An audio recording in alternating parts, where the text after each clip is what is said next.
We would love to see you in person, but until that happens, until it's safe, I guess we'll just have to see each other on Zoom. I'd like to thank my marketing colleagues, Stephanie Cawley and Taylor Coyle, who make this happen. And it's going to be a good night. Tonight we're featuring count them, three Atlantic City writers, Joel Diaz-Porter, Mike Nees, and ElleVintage Chrisp.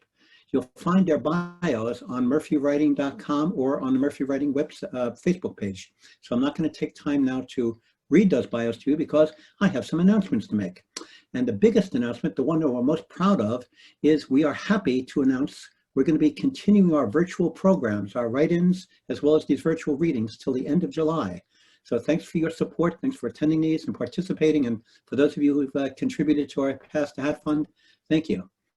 And if you missed any of our previous 14 readings, you can go to Murphy Writing YouTube page. Stephanie will post that link and you can see any of those. Last week we had Yusuf Komanyaka and we had a great crowd and it was wonderful. And this reading tonight will be posted on our YouTube page as well, probably on Monday or Tuesday. So if you miss any of it or want to re-experience it, come back again. And each day, Monday to Friday, go to our Canvas page, which you can find at murphywriting.com. And we have a writing prompt every day that you can use to begin a new poem or a piece of fiction or nonfiction. And you can even post what you write and get feedback on it. So go to murphywriting.com, and that's a free program. And we have two write-ins each week, Monday at 8 p.m. and Wednesday at 7 p.m. So you can come, we write together, and it sounds like a strange thing to do because we're all on our computers, but it really is lovely. It's a sense of intimacy that you're writing, and there are 20 or 25 other people that are doing it too, frequently to the same topic. Now, that's all the free stuff. We need some money. So we've opened up registration for a new one-day program, an all-genre writing workshop we're calling the Midsummer Writing Getaway that I will lead on Saturday, July 11th. We'll discuss a few poems, a piece of fiction and nonfiction, and figure out what makes them work, what we like, and what we can steal from them. And then I'll send you off to write with a prompt. Then you'll have a chance to share what you write in a feedback session in one of the many qualities of Zoom's. You can do it. It's a Zoom breakout room you can do that in. And this is an exciting experiment for us. We are charging on a sliding scale.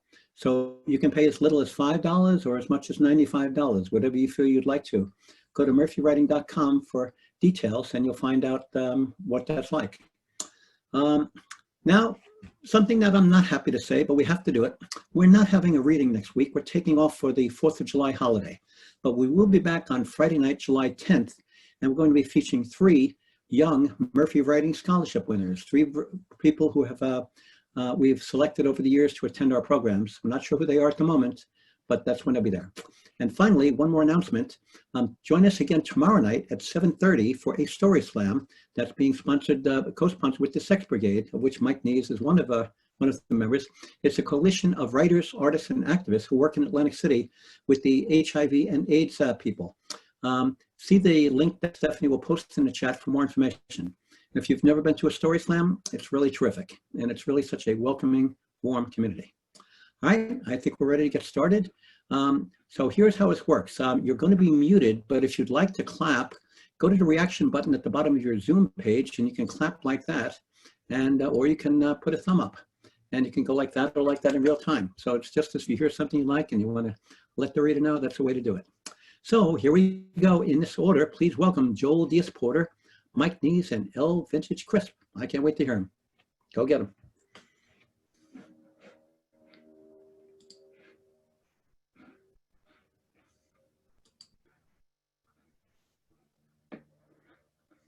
How's everybody doing?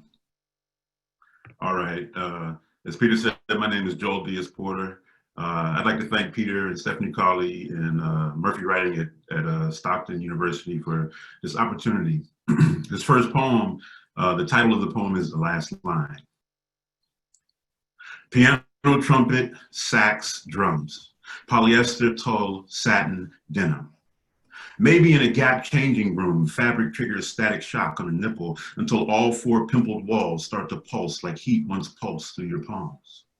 Sometimes when I licked your fingers, I could taste your assault. And what else is there besides the residue of years you tried to be a snail with an iron shell? To be fair, you promised me an eternal STD of the mind. Though in the hardware section, I pretend not to see you tongue Roxy like a pierced blue-lipped girl, and perhaps our documentary was soundtracked by plunging syringes or a curling trigger's echo. But no one ever said high startle reflex or terror out of nowhere waiting for a bus. Piano, trumpet, sax, drums, pearl, turquoise, sapphire, diamond. How palms might read bone as gemstone, even as tight black t-shirts query what remains of our search history. It's been suggested caresses can add a vanishing point to some playlists, meaning survival of unwanted touch can be written in smoke like a pistol's report. Primal as musk worn as mask. Out of nowhere, the strength suggests perhaps my spectrum wasn't electromagnetic enough, but nobody ever said a name could taste the metal a kissed mouth spits out, and yet savor is like the hook of a tune by the band cycling back to the scene. Maybe somebody said blue night sweats, but nobody ever said the bus hits you. Piano, trumpet, sax, drums, peyote, trazodone, sinsemilla, demerol. The idea of improvisation with PTSD. This next poem is titled The Idea of Improvisation in Prayer. It's been written that chocolate is simply desire darkened. What else could enlighten a man in this cathedral to Apophenia, goddess of our oldest religion, or bid him revere the dark grace of a waitress as she dips to serve a brown martini?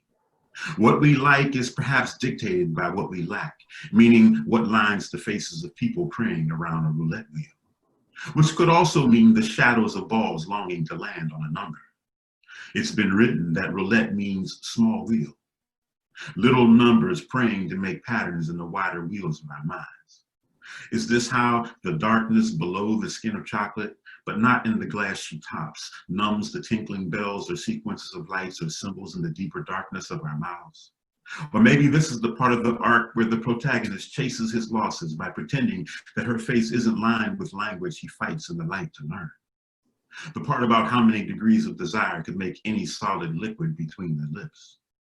But not the part about a cocktail waitress passing and checking to see if he's watching, or about which drinks he might sip behind sunglasses as she swipes his debit card in the register of longing. Remind me, has it also been written that the basic logic of chocolate is longing barred? All right, this next poem has some words in Portuguese Creole, which is the language of the Cape Verde Islands where my family is from. I won't bother to translate most of the words, but the most important word is the word chuba, which in Creole means rain. And because the Cape Verde Islands are desert islands where they average about 2 inches of rain a year, the word chuba also means hope. Seascape with vessel.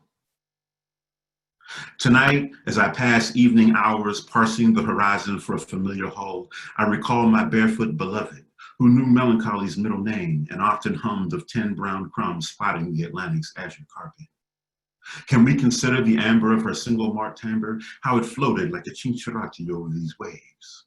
How with the ease of a girl rinsing sea salt from her hair, or the rhythm of a boy kicking rolled up socks, she sang a frutu prohibido known only to the night, or destino negro known only to the stars.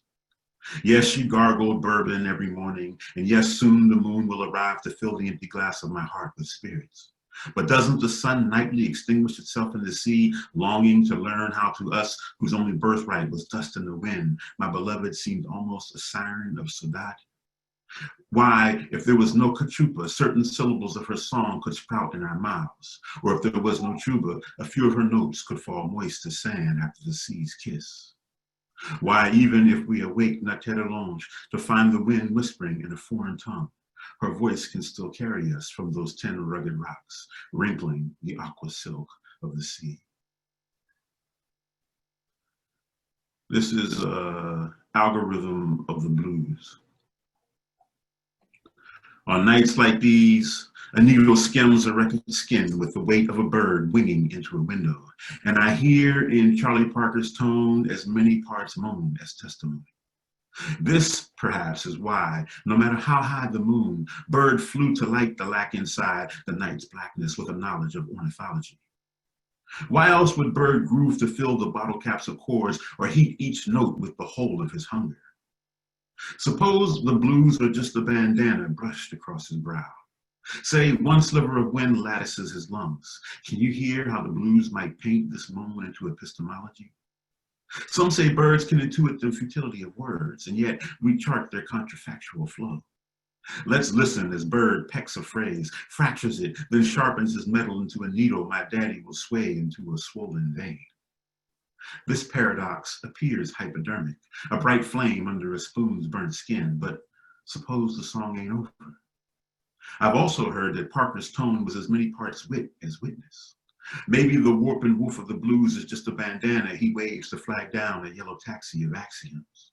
Bird lives, but perhaps alone. Despite its dissonant hue, he prays a powder blue melody unexpected as ketchup on cornflakes. See how the tempo of the blues could turn any snare or kick ontological, could thread a silken solo through the eye of his desire, or bid him script a doctor's phrase, or twist his band into a bandage.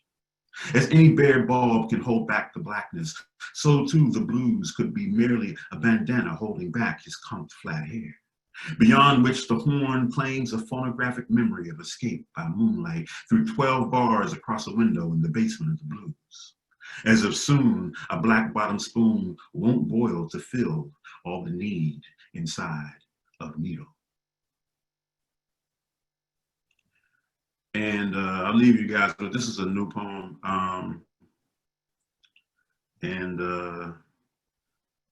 What do you need to know? The poem is about Malala Jalaluddin, most better known in English as the poet Rumi. The Malana in you. The Malana in you suspects all poets are lovers of ruin, even given their treasure houses of Rumi words. Ruin and beard may be Rumi words, but have you heard how rue can revolve around a flower's fat sorrow? Sometimes as you listen for the beloved, you hear in other rooms masked whispers of rue, or perhaps thin sorrows beside which a foot might fall. A beard can be a mass of lament masquerading as whiskers. Lament is an ion known to rise like rue, although ion is a trochee like whisper and whisker, which both tend to sink like the foot of sorrow. What bearded prophet laments that to be heard above the crowd one must whisper? What other treasure might a beard mask? Does each whisker equal a wisp of risk or rue? Jalaluddin was both bearded and one of the last poets who, rooted in risk, whispered, "Niggas are scared of revolution." His words turned into both fruit and fast, even for ruthless wolves who hunted his rasp. What word is the root of either rules or risk, yet doesn't revolve around listening? Who has not been reduced to rue because the rules of your house were not grace and risk, even though no rule in any house could remain without ruin? Wabi-sabi is a word which could mean riches from ruin. The beloved whispers that every search for riches makes room for rue to blossom. Tragic realism. How does it work? Say, outside the ruins of all houses, bearded wolves whisper, "Wear a beautiful mask." Yet no mask could be roomy without risk. Does all beauty risk ruin or merely masking? Meaning, how softly should any rue simmer? Is this why sometimes on runes it is written, "Inshallah, in every ruin of the house, may you hear the beloved whisper"? Thank you.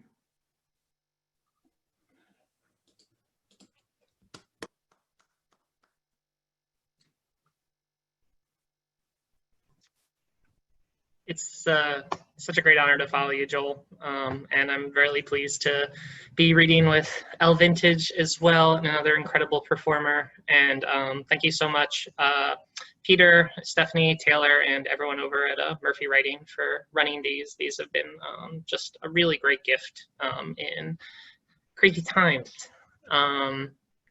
So as Peter mentioned, I am very proud to be part of tomorrow's night Story Slam at 7:30 p.m. Quick super plug if anyone wants to do that. In my day job, I am very humbled to work for South Jersey AIDS Alliance, but I should clarify that those two projects are totally separate. Story Slam is not affiliated with the AIDS Alliance. We just have sex in the name because that's just us.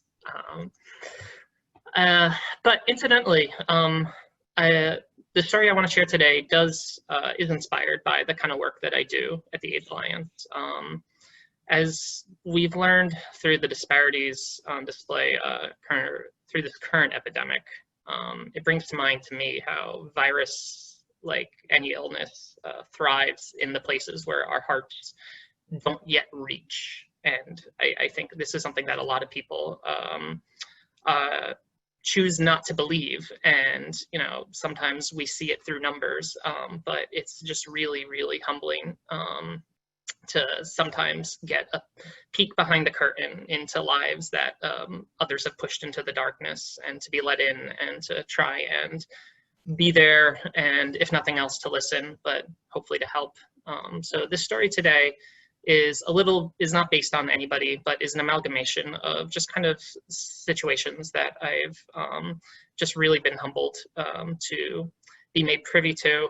I think there's a kind of social indigence that we push people who are stigmatized into, and this story is about those moments when I think even under the shadows, someone is able to make that connection. That means, you know, I am still human. My humanity is still intact, and I can still have that kind of moment that everyone is supposed to be able to have. So this story is called Poise. I like to imagine it through your eyes. How, after heading back to your room for dinner jacket, you boarded an elevator to discover me inside, splayed out on the floor. Angelic. Through no fault of my own did this word come to you. Blame the lighting, those dreamy sconces. Between my Nazi haircut, as you called it, freshly buzzed on one side, and the whole drunken sprawl of my limbs, one arm reaching up the wall for no reason or for sheer drama. I'd done everything in my power to project the opposite of Angel. Still, you ditched your friends for me. That Brooks Brothers clique that you came in with, they all had their own offices, 401ks. They each dabbled in self-respect, that dark art, and they fed on your lack of any. Let's not kid ourselves. You dated 2 of 8, were burnt by both, and yet there you were, out with the group for the short one's birthday. You'd all arrived at the Bally's Wild West lobby within 10 minutes of each other. I guessed this, or you told me. How you all stood in a circle among the fake cacti and cowboys, sizing each other up. Wicked, in your mind, meant a man with poise. The men who'd burnt you weren't any better than you, or even a good fit for you, but they were all cunning enough to make you feel lucky for their attention. That takes some calculation, I think, or at least strong posture. None of that to worry about with the urchin boy on the floor. Actually pretty comfy, I said, patting the red carpet. If your legs are tired. Whoever I'd come in with, you knew, had good reason to leave me behind, and how the bruise on my cheek was whatever you called it, retaliatory. You knew what you were dealing with. You just needed an excuse to skip dinner. Even I, the dreg you peeled off the floor, could hear the way they talked to you. Back in your room, when you pushed me away because your phone started buzzing, aborting the blowjob as if they could see us. Kyle, you whore, where are you? Nothing but contempt in your friend's stilted voice. It had the sound of someone who might at any moment ask how much you bench. You cupped your hand over the receiver as I yelled to him, have you not gotten your turn on Kyle yet? Kicked to the floor, held down by your foot, our shtick already felt natural. I rolled over on the carpet to find a glossy photo of you smiling back at me. Your laminated badge clipped to the end of a lanyard. Meadowview Nursing Home, CNA. Now it all made sense. To them, you were the one who cleans the bedpans. What harm could they do in their minds when you must have been so grateful just to hear them say your voice, your name, Kyle. For all my efforts, Kyle, you didn't leave any marks. I tried to resign myself to it.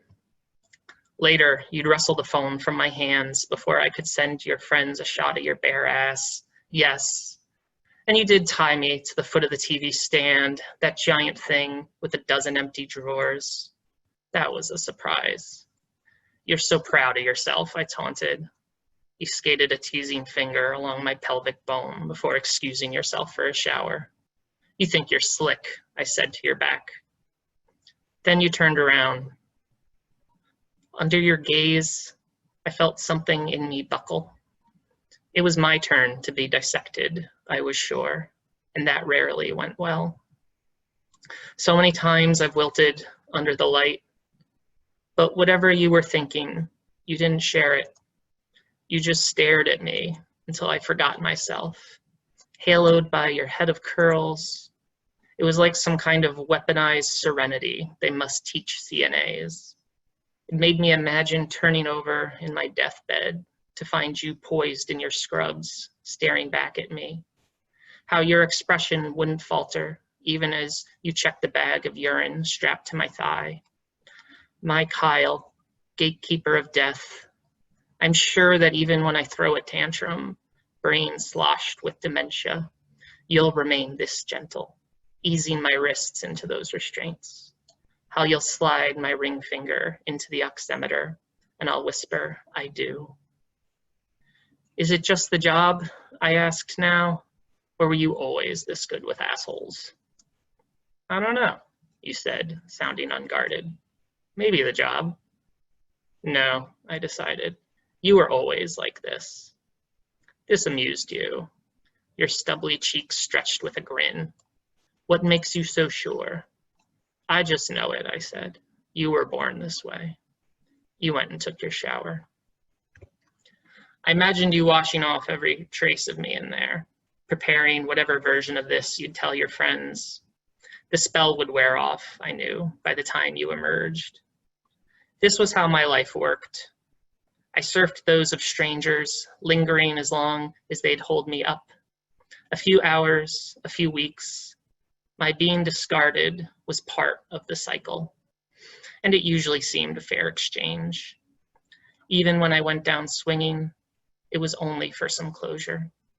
In truth, I always knew how to accept it. Above all, that's what I knew. And yet, as I tugged at your neckties, listened to the water drumming down on you, I found reason to hope. Maybe the wave wouldn't break just yet. There was your word choice, after all, back in the elevator, when I asked you how I looked. If I could pull off angelic under circumstances like those, I might have a chance, I reasoned. Be ethereal, I told myself. Be like some winged thing, melancholic, and maybe I'd wake up with you in those starched bed sheets. Maybe I'd gaze up into those hairy nostrils while you paddled through your dreams, milking the hours until checkout. Just picturing it, a shiver rose up in me. It felt so real. Mid-shower, your phone started buzzing. Your friends, no doubt, probably splitting the bill, groaning about the luxury tax. Who was I kidding? They may have bored you, I thought, but they insured you against social indigence. In an hour, you'd all be out together, partying respectably. You'd be guessing the inches of the big screens on the walls, betting on some game like you actually care, posturing straightness, basicness, anything else-ness, and for God knows who. I tried flinging my foot towards the phone, but couldn't get within a yard of it. I tried picking the knot between my wrists, but you pulled them tight. Once the phone stopped buzzing, I'd be locked out. And the things I had to say to them, how I needed to avenge you and myself and this whole ocean of longing that they walked on like Jesus in their minds. They didn't deserve you. I just knew it. Giving up on the knots, I decided to pull the whole ball and chain along with me. But the TV stand was much lighter than I expected. It tipped back towards the wall, dumping the TV on me. How I curled up and howled as it came crashing down. Ah, the crunch of that big screen on my bony ass. If only I had a proper ass, maybe it would have held. You stumbled out of the bathroom just as the staff started banging on the door. We're okay, you shouted, but they didn't believe you. Why would they? Open the door, sir. Looking down on me, you must have seen it in my eyes. The urge to vanish before I got burnt. Exposed for the infernal burden that I was. I could imagine nothing else.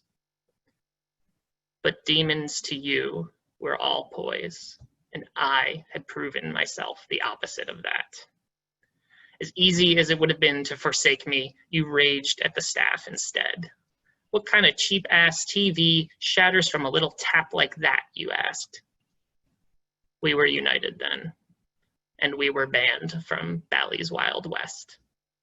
Sharing your bottle of Hennessy on the boardwalk, we couldn't get over it. Trash casino anyway, we agreed, stumbling towards the next one. So thank you again, everybody. And I am really pleased to be sharing the mic and passing it next to the great ElleVintage.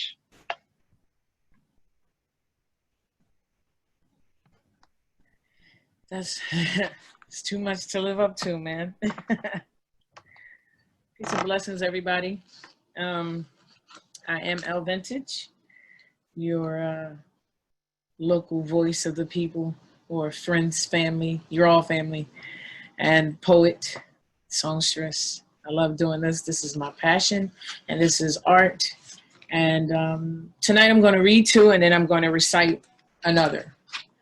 So we'll read the two stories first. I do have a book. It's entitled Her Path After Her Pain, and that's what I will be reading from. My chapter is entitled Surrendering Me to Me. And this piece was it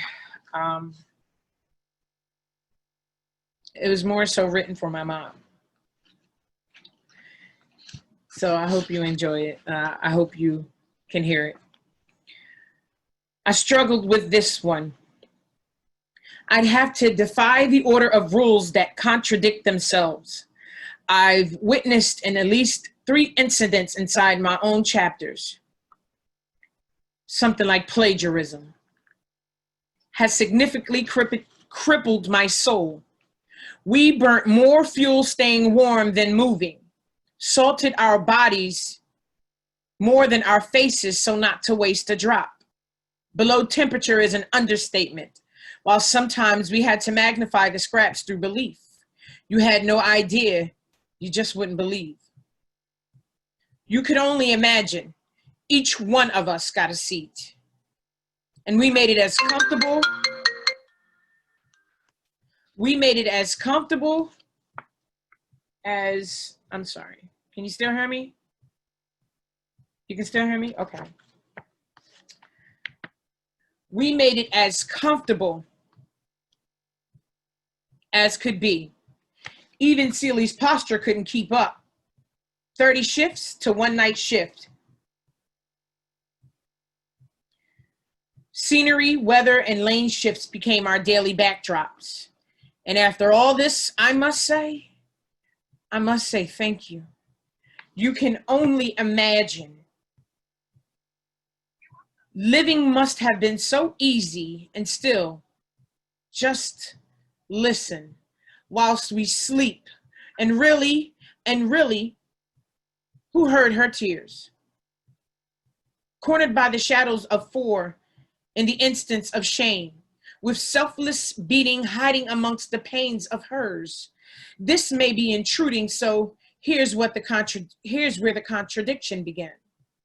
The Father chose me to be there, to witness, live, to survive, to simply just hear. Whose cry is the loudest? Let's test the pain out to see. Our blankets became body heat. To you, they were leftovers. To us, they were a meal. It was a meal. Catch your breath while the dew point drops below freezing. 'Twas the waters we waded sometimes with or without soap. You can't possibly understand why I praise my Lord. He has always been my hope. Just as she She, my mother, has always been our hope and our rope that tied us, kept us, prayed over us, looked after us, loved us, and kept going just for us. He selfishly put us out in the cold, not caring even about my sister, his own child. Like, what a traumatizing moment in life. But my mother did not throw us away. This is what I surely knew. Yes, he put us all and all our stuff out in the dead of the winter. Right at holiday time. My stepdad, my stepfather, put us out in the cold. One mother and her 4 children. A journey of survival. From there, we began a different kind of journey.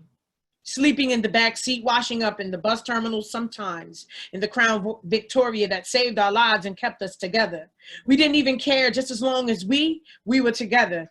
Phyllis Hyman, the Swing Out Sisters, Luther Vandross, Patti LaBelle, Freddie Jackson, and Tina Marie became our soundtrack for moving. Talk about long journeys. Our day usually began at 4 a.m. and ended at 11 p.m. unless it was the weekends or holidays. From that point, I stuck to her. I stuck to my mom like glue. We learned then that we were all we had, and we appreciated us. How could you put us out and not turn one time to come and get us? What kind of love is that? My mom never expressed her pain or even took her anger out on us, yet I often why she kept going. I often wondered why she kept going. Yeah. She never gave up. All my life, I followed structure and instruction. To the best of my ability, I'd adhere to what I was asked, requested, and demanded. To some, I was a yes, ma'am, and to some, I was a no, ma'am kind of girl. To others, a goody two-shoes. To me, a nobody. So that first piece was written for my mom.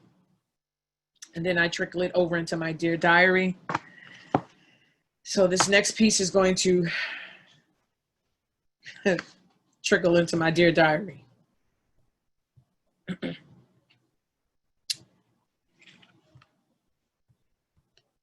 I played basketball like I was one of the fellas. I watched myself in the reflection of other people's eyes, wondering what life would be like in their skin. I was not the pretty girl on the block, so boys, no. To them, I was not the girl material. So I played basketball, again, like I was one of the fellas. Creating a me that was authentic enough and was hard enough without the side words like tomboy, you must be gay, or my favorite, she acts like a boy. She thinks she's one of them. Words that scar and leave dents and cracks in one's human infrastructure as they done mine. Dear Diary, I had driven myself crazy. Am I really ready for this? Like, whoa, a freshman year, new faces, cuter boys, and upperclassmen. I hope mom don't be all crazy and stuff like, because she could be a little overwhelming. Side eye though. Freshman year is almost here, like it's going to be the dopest year ever. And I'm going to be unstoppable. I'm super excited playing varsity ball. I'm nervous though. The school year is officially over in 3 days. And of course, we got to come back and get our stupid diploma on Monday. For real though.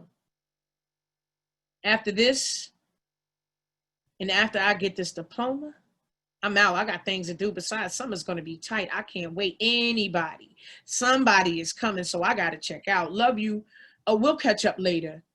Plus, I got a secret to tell you. Signed, me.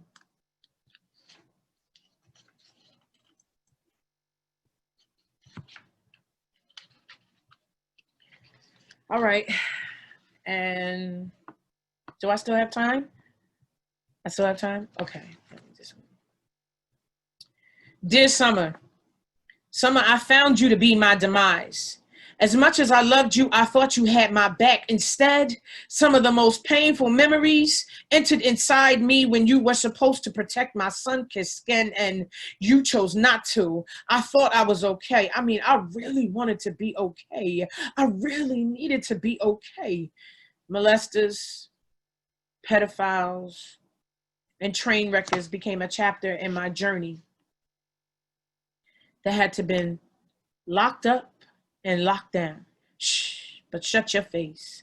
And don't say a word because they are watching you.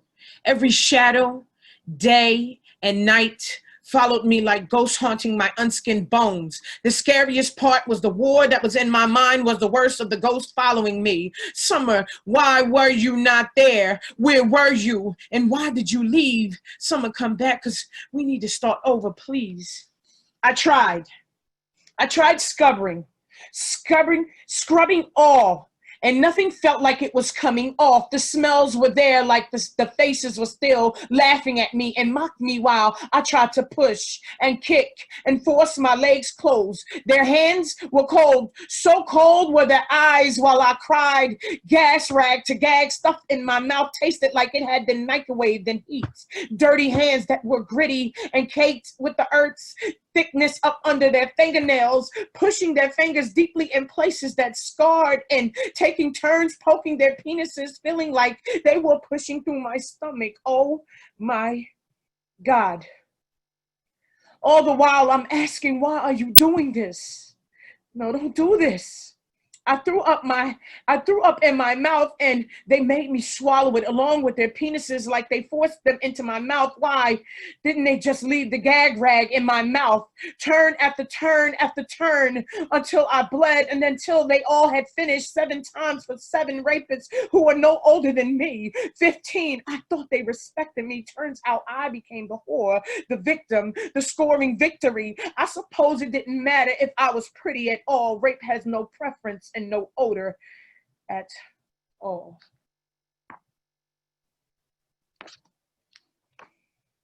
So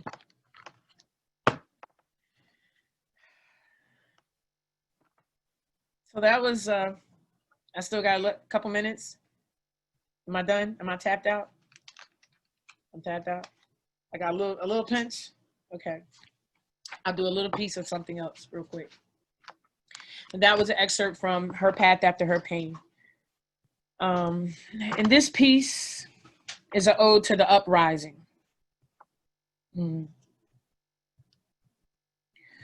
Go down, Moses, way down in Egypt land.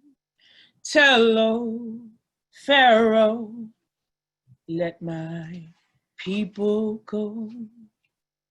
Go down, Moses, way down in Egypt land. Tell old Pharaoh, let my people go. For once in the lifetime that we have all lived and have reverted around this circle, circumventing around the hatred and the racism and the systemic problems that we have on our own land, why don't you just let us go?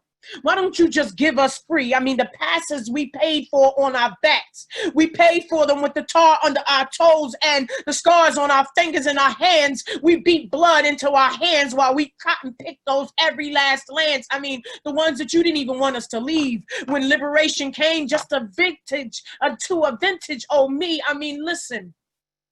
We can't keep playing around this. You're like tiptoeing through the tulips when you act like you don't know what you're doing. So let me tell you, every time you look at us the wrong way, we will stand up and uprise in front of your face. If we got to bring it to your front door, to your garage door, your backyard, and to your pool party, that's what we'll be doing. But I'm telling you, watch what you do and watch what you're saying, because you don't know who you're playing. This is one for the books. Let me remind you, every time they take out a leader, they know that we're going to shut our voices up. But see, this time, the books were babies. The books were the ones that we was rearing while you were beating our backs. They saw the pain on our faces and saw the crying tears coming down them. They understood that we was crying for a cause, that we wanted to teach them that they got to go be the bosses so they can come back and be the bosses. Don't forget to not cotton pick your own land, because when we come back, we're coming back for all of that, and we're taking all of that. And I love you for all of you that support, but sometimes you just don't understand. This is a long, overweight, overdue pain. Pain that has caused scars, has lost babies, has lost mothers, and has killed fathers. For the same cause that they fought, now we're 100, 400, 700, almost 10 decades later, or 4 decades later, or 4 centuries, or how about 4 eons later, we're still fighting for the same cause. I'm not your slave anymore. So don't forget to look at me just as equal as you look at yourself, because when you wake up in the morning, the pain that you feel, you'll be feeling because of the pain that you have incurred on me. I'm telling you, this uprising ain't nothing to play with, and y'all can play with it if you want to, but I'm telling you, homie, don't forget. The world is in your hands to mold. All you got to do is take the tools and roll. Backtrack. Take the tools and roll. Peace.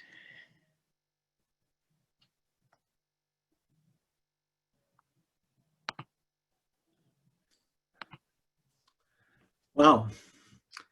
Thank you, ElleVintage. Thank you, Mike, and thank you, Joel. That was quite an evening. I hope that we can see you all tomorrow night, or if you can make it to the Story Slam. Again, look for that link in the chat window. And Monday again for our write-in. It's usually at this point in the program, as you're checking out, that we ask you to consider putting some money in our Pass the Hat fund. But what we'd like to do instead is to suggest that you make a contribution to the Black Lives Matter Philadelphia chapter. And look for that link in the chat window. Stephanie will put it there. So Murphy writing will be fine, but for a couple weeks anyway. But consider contributing that money to others that could use it for other purposes and our purpose. So thanks for coming tonight. I hope you enjoyed it. I know I certainly did. Very moved by tonight's reading.